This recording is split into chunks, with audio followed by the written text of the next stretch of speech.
Hey everybody, welcome back to the story of Joseph and his brothers.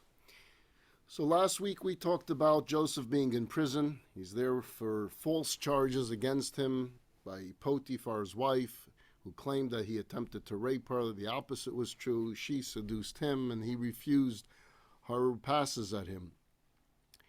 And now Joseph's in prison and he's there for 10 years. And two of the king's servants, one who's in charge of his wine, was in charge of his bakery, are thrown into that prison. They have dreams. They're troubled. Joseph asks them what's troubling them. They tell him about these dreams, and Joseph interprets the dreams correctly. And he tells this wine man who takes care of the king's wine that you will be restored to your position, but just do me a favor. Tell Pharaoh that there's a Hebrew here in prison who's done nothing to deserve to be here. Remember me when you get out. And indeed, he gets out exactly as Joseph interprets the dreams, and he forgets Joseph. That's where we left off, and we left off with a question, and I want to thank those who emailed me responses to the question that we left. You were right on in all of your thoughts and your emails, so I particularly want to point out Ahmed, who wrote it brilliantly, and we'll get into it tonight, the subject of faith and trust.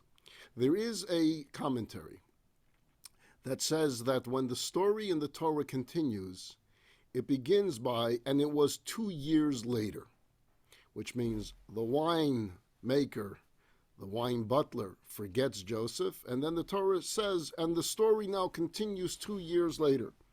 Why does it say that? And the commentaries tell us because Joseph was punished for 2 years for not showing trust and faith in God by asking this individual to tell Pharaoh to let him out.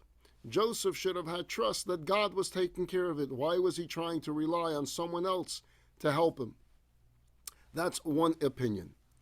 So I left the question is, do you feel that Joseph did anything wrong? And let's backtrack.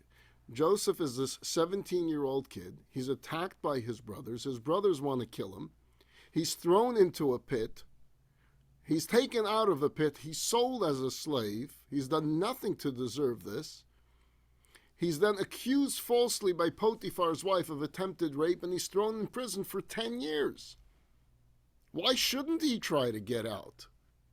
Shouldn't he try any avenue to convince whoever's in charge, whether it's the prosecutor, a judge, or Pharaoh himself, to let him out? If any of us were falsely accused and put in prison, we would be trying everything we can with any connection we have. Do you know someone that knows a congressman? Do you know someone that knows a senator? Do you know someone that works in the White House? Let me try to get a presidential pardon. I don't belong here. I should be back with my family. Why am I here? And you'll do everything in the world to get out. Would that be lack of showing faith and trust in God? Is that not what God wants of us as a human being, to do what we can and hope that God facilitates that whoever we're turning to will go ahead and do the right thing and get us out? We'll give praise to God for doing it, but we need to do our own. So was Joseph correct in asking the minister to remember him before Pharaoh? And as in everything else in Judaism, there's two opinions. Sometimes there's more than two opinions. Sometimes there's 10 opinions. But here let's divide it up into two.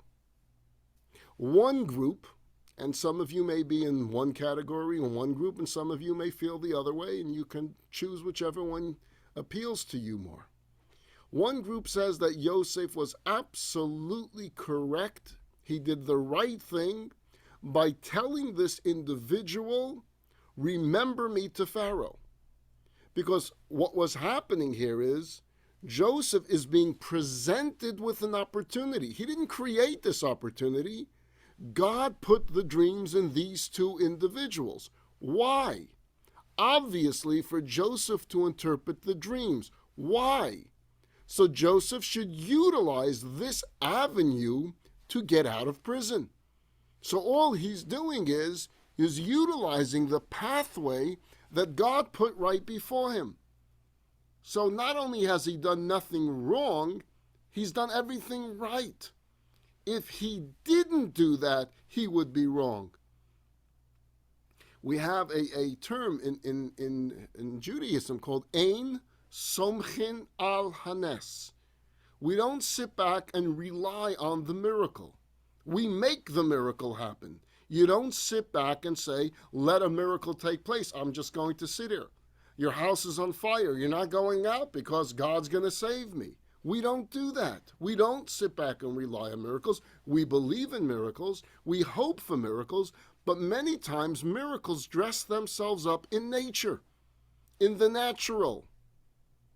So the fact that the police officer or the fireman got there right in the nick of time, that's the miracle of God, to save you through human being, through mankind. So we do what we can, and we hope that God will work through that which we have done naturally to save us. He was in jail for 10 years for no cause. He was sold as a slave for no just reason. He has faced injustice, so he should try to find justice. The dreams were prophecies that were clearly intended for him to interpret. Proof, the interpretation came to him. He didn't make it up, it came to him, and he interpreted absolutely correct. That was a sign that God was showing him to use this vehicle to get out. All Joseph was doing was following the script. As to why it took 2 years, that was the script. Ultimately, it will be that individual that will remind Pharaoh about Joseph when Pharaoh will have his own dreams. Why God decided 2 years later, we have a lot of questions on God. That will be one of them. But that's the script, and Joseph is following the script. He's not upset. He's not angry at God that it's taking 2 extra years. That's the script. That's the plan.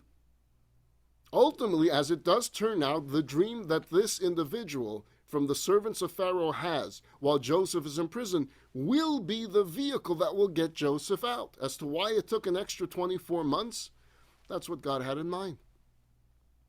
That's one camp. That makes a lot of sense. There's a lot of logic, and it fits what we understand about Judaism, about faith and trust in God.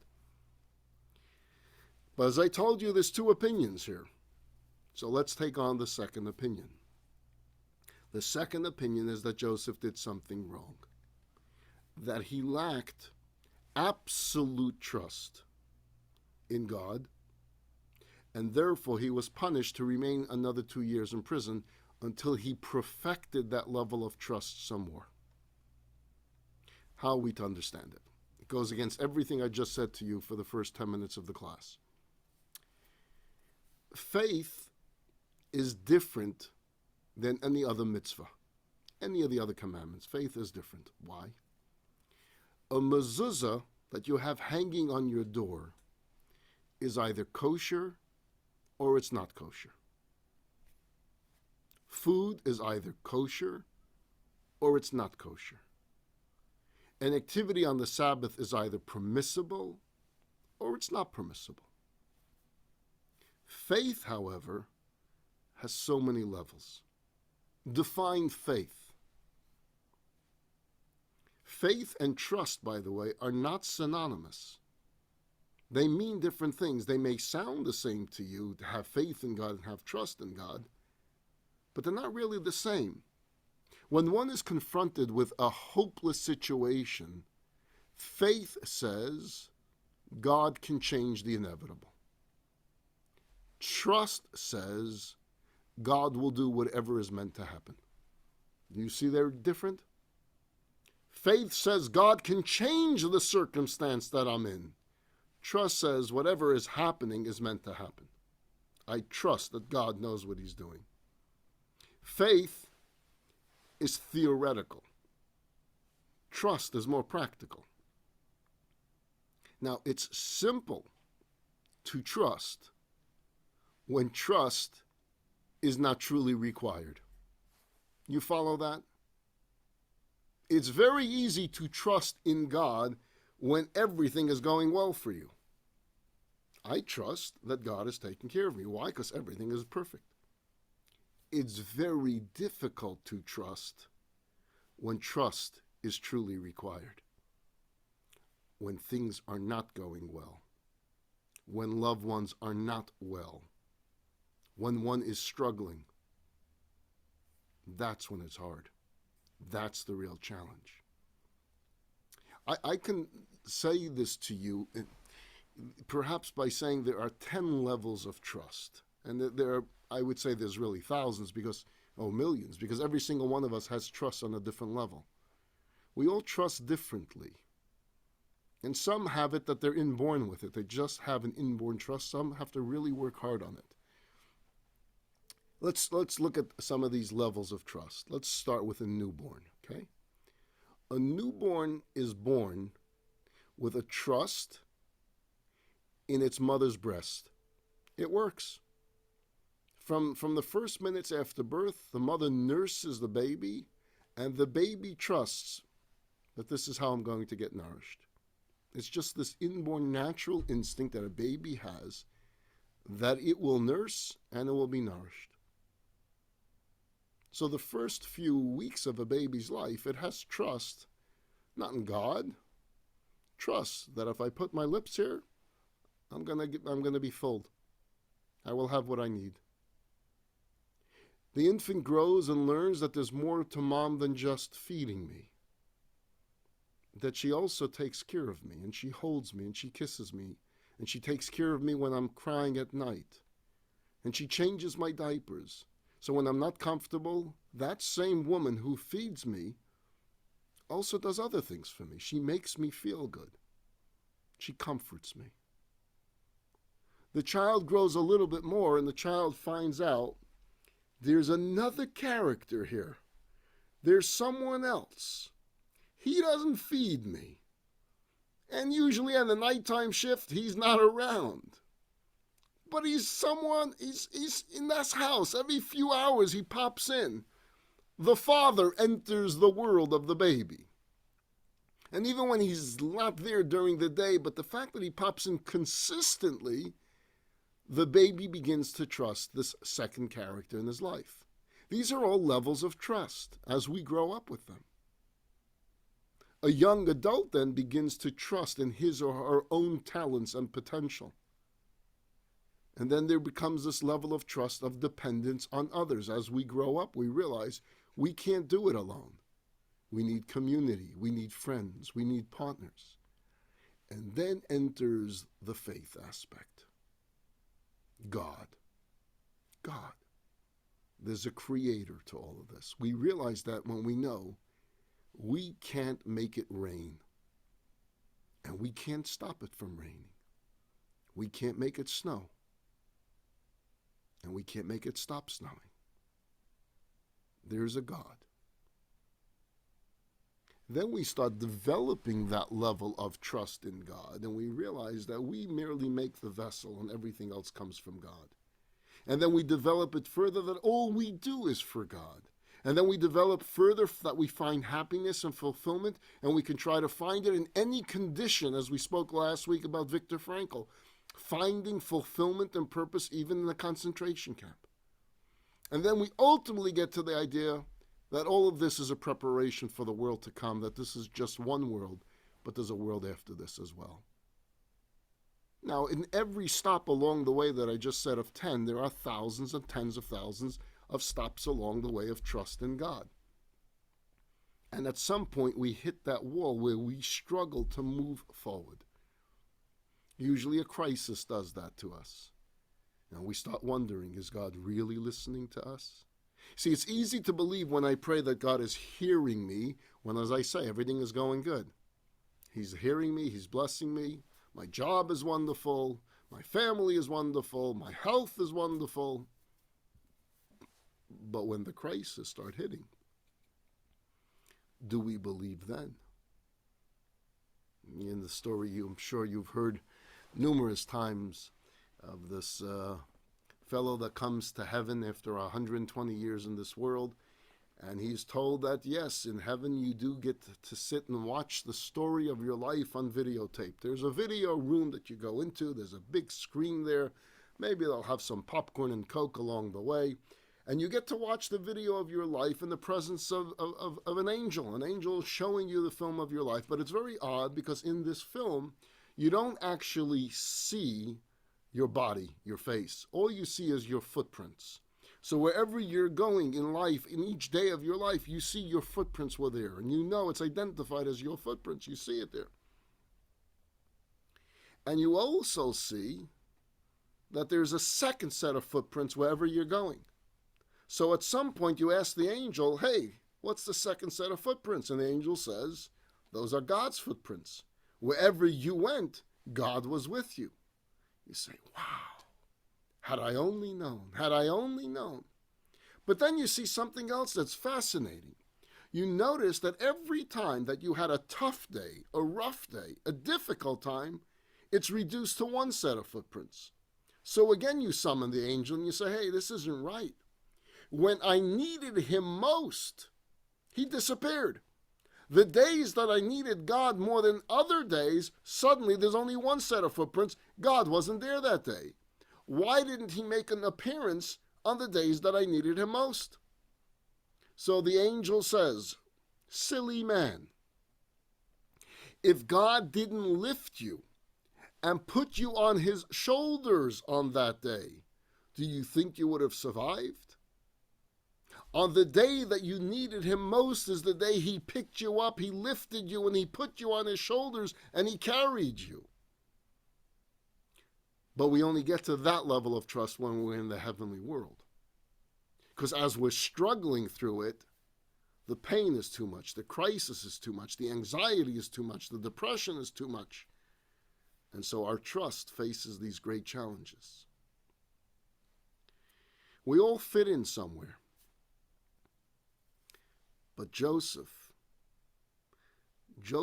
had already achieved absolute trust in his life. He was beyond level 10 already. He was there.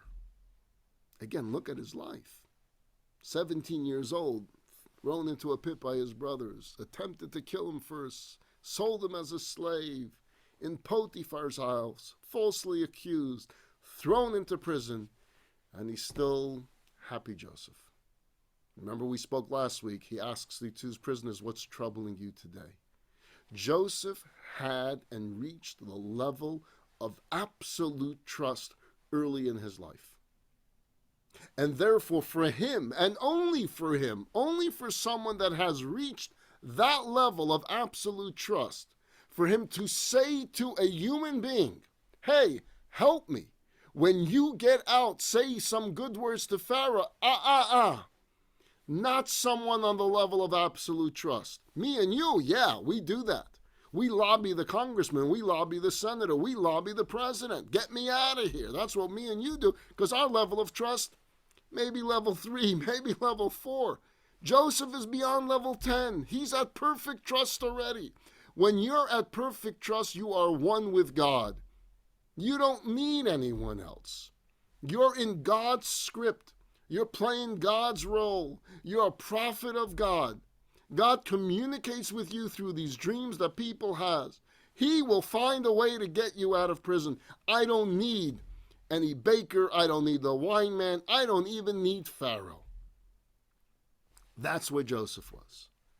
So for Joseph, and for Joseph alone, only him, only a character like Joseph, or perhaps like a Moses, who reaches that level of absolute trust, asking for human intervention was a step down.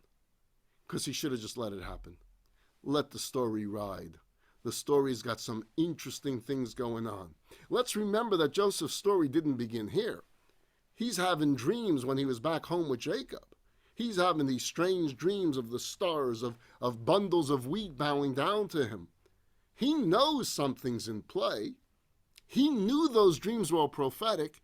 He knows his story has a happy ending. He knows that already. He's on the roller coaster ride. The roller coaster ride has times where it goes up, times that it goes down. But it's interesting that when we go on these roller coasters, we're screaming with excitement the entire ride. Whether it's going up or it's going down, or like the new modern day roller coasters, they're going upside down a million times and they're going backwards, and we're screaming to delight. Why?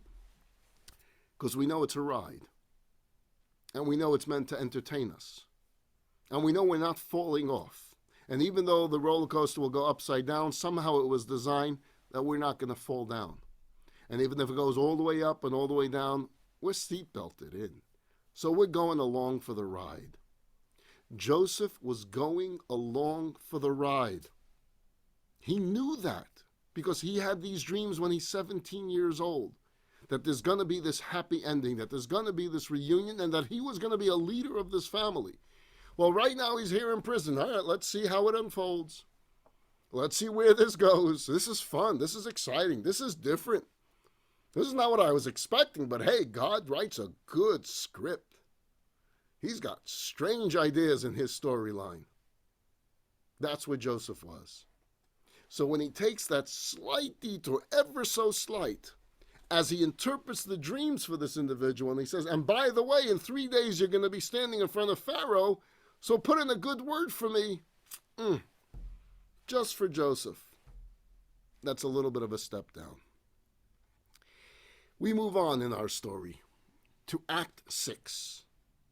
Act 6 is from prisoner to Viceroy. Remember, he's still in prison right now. He's in prison for 2 more years. So I'm going to read chapter 41. We're going to do it together. I'm going to put it up on the screen, and we're just going to go through it. The chapter really explains itself, as you'll see. It gives us the details as this story unfolds. So eyes on the screen. Let's take a look and see the verses of this chapter. Verse 1. It came to pass at the end of those 2 full years that Pharaoh was dreaming, and behold, he was standing by the Nile. So now Pharaoh's having dreams. Dreams play this big role in the entire story of Joseph, as we explained in the winter semester. It is all with different dreams that push the story forward. Now it's Pharaoh. Pharaoh's having dreams. And in his dreams, he's standing by the Nile. Remember that the Nile in Egypt is critical. That's the only survival of Egypt. It doesn't get rain, but all of its fields will get watered by the Nile. And behold, from the Nile were coming up 7 cows of handsome appearance and robust flesh, and they pastured in the marshland. So these 7 beautiful cows, it comes out of the Nile. And Pharaoh seeing all this. And behold what happens then, verse 3. 7 other cows were coming up after them from the Nile. But these next set of 7 cows were of ugly appearance and lean of flesh. And they stood beside the cows which were on the Nile bank. So they stand beside the 7 beautiful fat cows.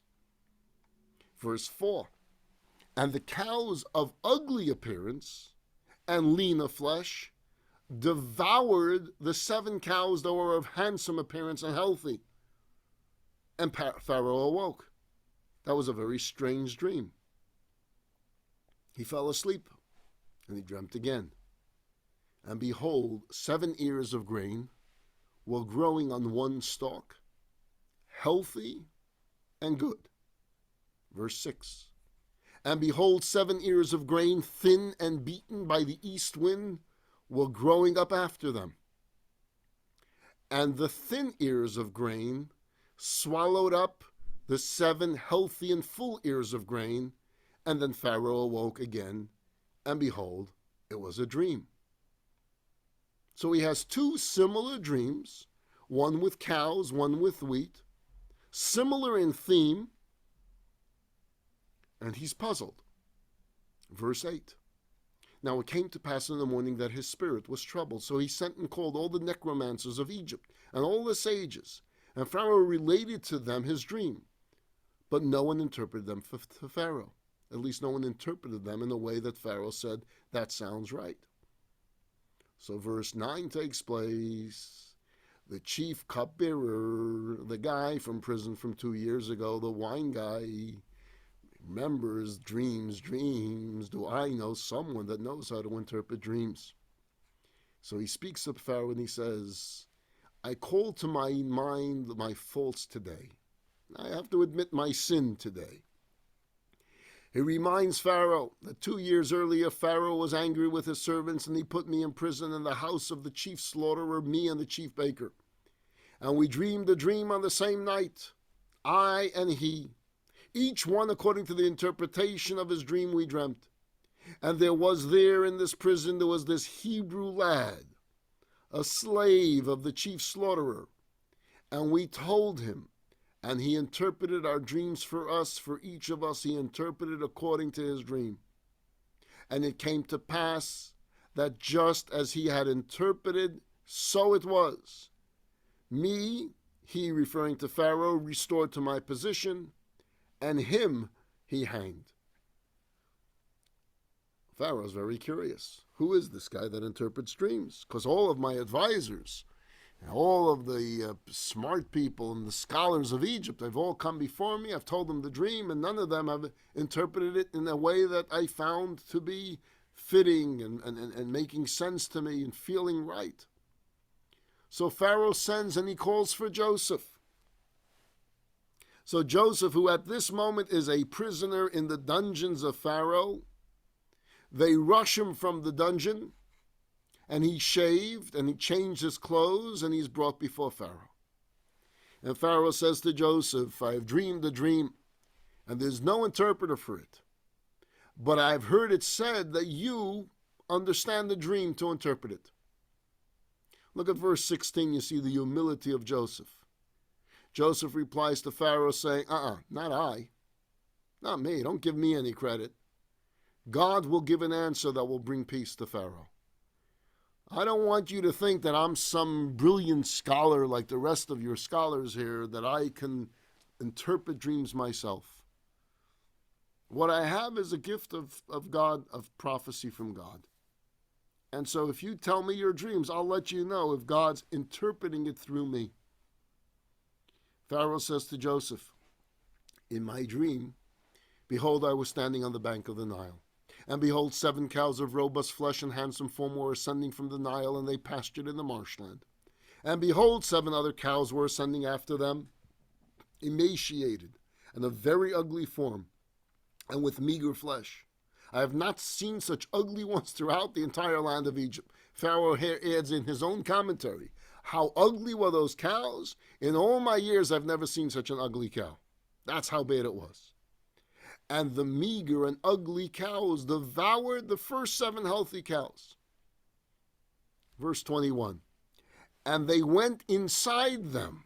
Again, now you're getting Pharaoh's own interpretation, not interpretation of what does the dream mean, but what he saw in this dream, why it puzzled him so much. Look at verse 21. They went inside them, but it was not known that they had gone inside of them, for their appearance was as ugly as in the beginning. And then I awoke, which means the skinny cows, they devour the fat cows. So if a skinny cow is going to devour a fat cow, you would expect the skinny cow to no longer look skinny. Why? Because it has a fat cow inside it. It should show somewhere. And this is what drove Pharaoh crazy. Because in his dream, the skinny cow, after devouring the fat cow, still looked like the skinny, ugly cow. Verse 22. Then I saw in my dream, and behold, 7 ears of grain were growing on one stalk, full and good. And behold, 7 ears of grain, hard and thin, and beaten by the east wind, were growing up after them. And the thin ears of grain swallowed up the 7 good ears of grain. And I told this to the necromancers, but no one tells me its meaning. Joseph says to Pharaoh, I know exactly what's going on. It's all clear. Pharaoh's dream is one. Both dreams are exactly the same. And God is talking to you. You shall be humbled that God is actually communicating with you through dreams. What God is doing, he has told to Pharaoh. Being that you are the king, God wants you to know what he's about to do to your country. And he's communicating that message to you through a dream. And he gave you 2 dreams to intensify the message, but they're both the same. The 7 good cows are 7 years. And the 7 good ears of grain are also 7 years. It's one dream. The 7 meager and ugly cows coming up after them are 7 years. The 7 empty ears of grain beaten by the east wind will be 7 years of famine. This is the matter. It is this matter that I have spoken to Pharaoh. What God is about to do, he has shown to Pharaoh. This is what's going to happen. Verse 29. Behold, 7 years are coming, and those years are going to be great, plenty, throughout all the land of Egypt. It's going to be the best you ever had. And then, verse 30, 7 years of famine will arise after them, and all the plenty will be forgotten in the land of Egypt, and the famine will destroy the land. Just like in your dream as you described it. The 7 skinny cows ate up the 7 fat cows, and you couldn't even tell that the skinny cow just devoured a fat cow because it remained skinny. That's what's going to happen in your country. The 7 lean years, the 7 years of famine is going to be so great that no one will remember that there ever was 7 years of plenty. You won't recognize it. You don't remember it. And the plenty will not be known because of that famine to follow, for it will be so severe. And concerning the repetition of the dream, why did God make you have 2 dreams? The repetition of the dream to Pharaoh twice, that is because the matter is ready to emanate from God, and God is hastening to execute it. And when it's in autopilot that it's happening, the way God delivers that message to you is by doubling the message. When he doubles it, it means it's happening now. It's about to start right now. That's why he sent you the dream twice. And then Joseph adds, so now, let Pharaoh seek out an understanding and wise man and appoint him over the land of Egypt. If God is sharing this dream with you, it must be that he wants you to take action. He wants you to know what's going to happen, but if he wants you to know what's going to happen, it would only be because there is a possible plan for you to deal with this. Otherwise, he wouldn't have shared it with you. If he's sharing it with you, it's because there's something you can do about it. So this is what I recommend. Pharaoh should find this brilliant man, and he should give him power over all the land of Egypt. Let Pharaoh do this, and appoint officials over the land and prepare the land of Egypt during the 7 years of plenty. You have 7 years to deal with the oncoming crisis. And this person that you're going to appoint, this new prime minister position that you're going to appoint, he'll have many officials under him, literally an army under him.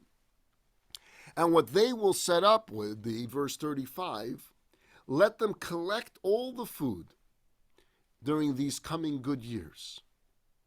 And let them gather the grain under Pharaoh's hand, food in the cities, and keep it. So in every city in Egypt, you're going to build storehouses, storage rooms that can hold and keep fresh all this food that we need to save during the 7 years of plenty to prepare ourselves for the 7 years of famine. Thus, the food will remain as a reserve for the land of the 7 years of famine, which will be in the land of Egypt, so that the land will not be destroyed by the famine. Verse 37. The matter pleased Pharaoh and all his servants. Everyone listening to this said, that's it. That's the dreams. That's the interpretation. The man knows what he's talking about. When someone has a dream like Pharaoh, that is really prophecy, not fantasy, when they hear the real interpretation of the dream, they know that's the interpretation. When it's real prophecy and someone explains the prophecy to you, you know it's it. You just get the sense that's the clarity of the message. Pharaoh was clear beyond the shadow of a doubt that what he just heard from Joseph was the prophetic interpretation of the dream he had. Otherwise, he's not going to go risk his entire country on some stranger from prison interpreting a dream. He believed it and he knew it. Verse 38. So Pharaoh says to his servants, will we find anyone like this, a man in whom there is a spirit of God? Here in Egypt, we're going to find a godly individual, someone who God will communicate with? Verse 39. So Pharaoh says to Joseph, since God has let you know all this, and again, you see that Pharaoh, this particular Pharaoh, believes in God, believes the interpretation of Joseph, believes in the prophet of God. Since God let you know all of this, there is no one as understanding and wise as you. You rise to the top of this list. You're on that short list. And the short list only has one aim. Verse 40. You shall be appointed over my household, and through your command all my people shall be nourished. Only with the throne will I be greater than you. You're going to have absolute power. You're going to have total authority. He's going to literally take off his signet ring and give it to Joseph and say, any law that you pass is law of the land. However, remember, I'm still the king. Don't forget that. I'm still the king. Perhaps sometime in the future I'll get back to this verse as to why it's so important for Pharaoh, and you'll see this won't be the only time he'll say it. He'll say it a few times. I'm still the king. Only with the throne will I be greater than you.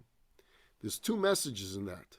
Number one, the power that's given over to Joseph, that he even needs to say that, means he's given Joseph absolute power over his country. But I'm not giving you the royal throne. That's mine. He is appointed literally a prime minister with total power.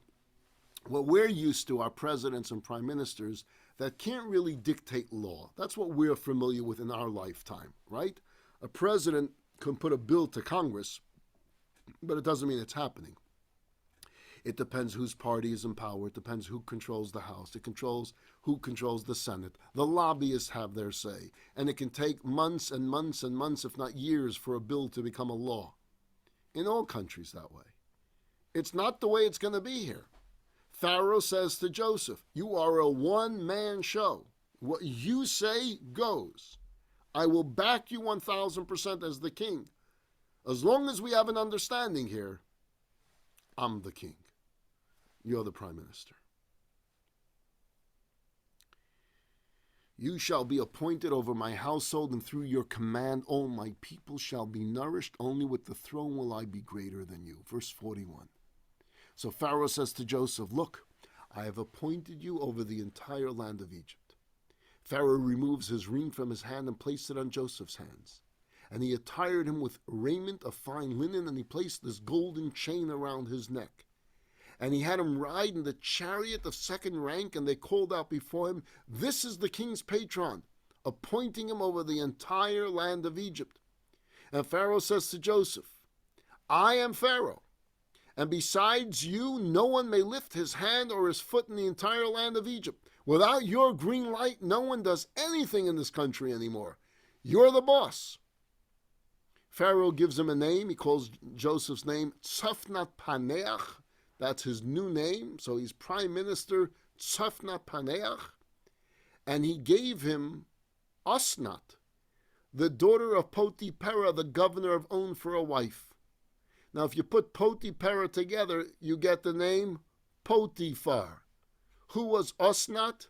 Osnat is the daughter of Potiphar and his wife.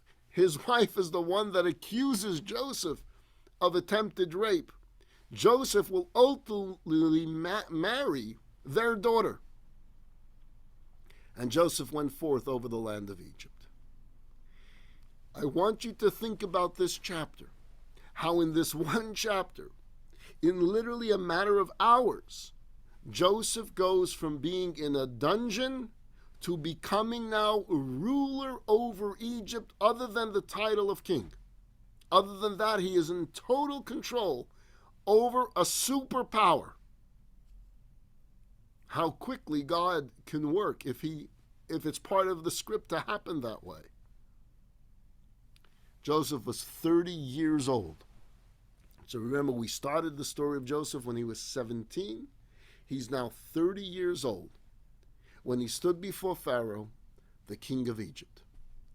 And Joseph went out from before Pharaoh and passed through the entire land of Egypt. And in the 7 years of plenty, the inhabitants of the land gathered food by handfuls. And he collected all the food of the 7 years that was in the land of Egypt, and he placed food in the cities. The food of the field surrounding the city he put within it. He did something smart, is he kept the food in the particular communities where it was grown. You see, had he gone ahead and had the chariots of the capital city taking their food away and bringing it to the capital, the people would have felt, hey, the government is taxing us, they're stealing from us, they're taking away from us. No, he created the storehouses in their community. So they felt it's there for us. And Joseph gathered grain like the sand of the sea in such great abundance until one stopped counting because there was no number. It was so great, the amount of food that he was storing away. Verse 50, Joseph was born 2 sons before the year of famine set in, whom Osnat, the daughter of Potiphar, the governor of On, bore to him. Joseph named the firstborn Menashe, for God has caused me to forget all my toil and all my father's house. And the second one he named Ephraim, for God has made me fruitful in the land of my affliction.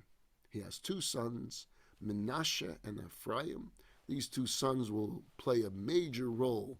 They will actually be named by Jacob full-fledged tribes of Israel later on as the story unfolds. And the 7 years of plenty that were in the land of Egypt were finished. Fast forward 7 years. So now keep track of Joseph's age. He's now 37 years old. The 7 years of plenty are over, and the 7 years of famine begin. As Joseph had said, it happened exactly as he said it was going to be. And there was a famine in all the lands. But throughout the land of Egypt, there was bread. So all the neighboring countries, there's no food. The famine struck the entire region. But there's only food in Egypt. Why is there food in Egypt? Because of one man, because of Joseph. Because Joseph predicted that this was going to happen. And Pharaoh, to his credit, trusts Joseph and goes ahead and allows Joseph to pass these laws, to create these collection centers where food is being put away. When the entire land of Egypt hungered, when they ran out of food in their own houses, in their own pantries, in their own stores, the people cried out to Pharaoh for bread. So they're saying to Pharaoh, okay, give us some food. We ran out. But Pharaoh said to all the Egyptians, don't come to me. Go to Joseph. What he tells you to do, you do.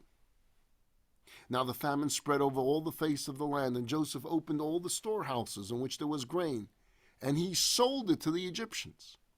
And the famine intensifies in the land of Egypt. And all the inhabitants of the land came to Egypt to Joseph to purchase, for the famine had intensified the entire land. Everyone now needs food, and they all need it from Joseph. He's in charge. And Joseph will charge them money, and that money will go to Pharaoh. And as we will see as the story unfolds, Joseph has a plan. He's following what he believes is the script that he needs to follow.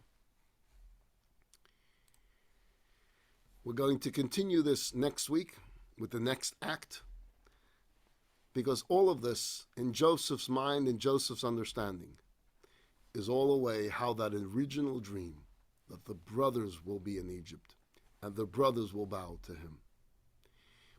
Joseph understands that in order for the Jewish story to continue, for the chosen people to continue, to the chosen people to be born, we have to get one thing straight. The family has to be united.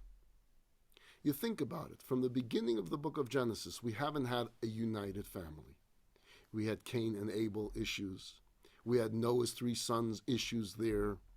We've had Ishmael and Isaac issues, Esau and Jacob issues, Joseph and his brother issues. We're going to need to unite this family. And he has a plan. He's very, very smart, as you can see. And he wants to continue on this path. He wants to get the family to come down to Egypt, but not by sending them a telegram. They're going to need food. They're going to come down to buy food. Who do you buy food from? From Joseph. And you'll see as the story unfolds. I look forward to seeing you next Wednesday night, 7:30, as we continue the story of Joseph and his brothers. Have a wonderful week, everybody.